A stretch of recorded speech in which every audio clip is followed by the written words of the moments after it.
কি রে, ওই ফোন ধরতেছে না কিন্তু। কিরে বন্ধু, কারে ফোন দেস? তোরে তো ফোন দিতেছিলাম, কিন্তু তোরে তো ফোনে পাইতেছি না। ভালো হয়েছে তোর লাগে দেখা হইয়া, চল তোরে আজকে একটা জায়গায় লইয়া যাবো।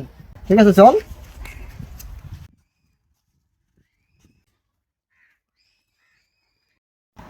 বন্ধু একটু খাড়া, আমি একটু আইতেছি। আচ্ছা যা।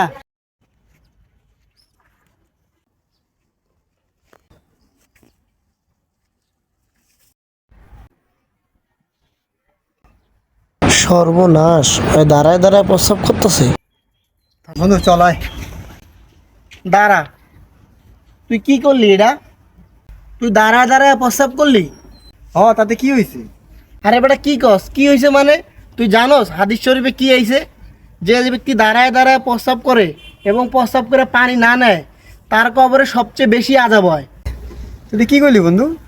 এটা আমি কই নেই বন্ধু, এটা আমাদের নবীজি কয়ে গেছে 1400 বছর আগে, যে দাঁড়ায় প্রস্রাব করলে চুরি করার কথা বলে নাই, ডাকাতি করার কথা বলে নাই।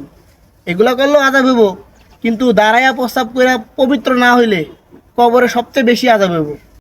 আমি আমার ভুলটা বুঝতে পারছি রে বন্ধু। এই ভুল আর কোনো সময় করুম না। কথা শেষ না বন্ধু, ভুল তো মানুষই করে, তওবা করে মুমিন হয়। আর ভুলের উপর অটল থাকে সেই একমাত্র শয়তান হয়।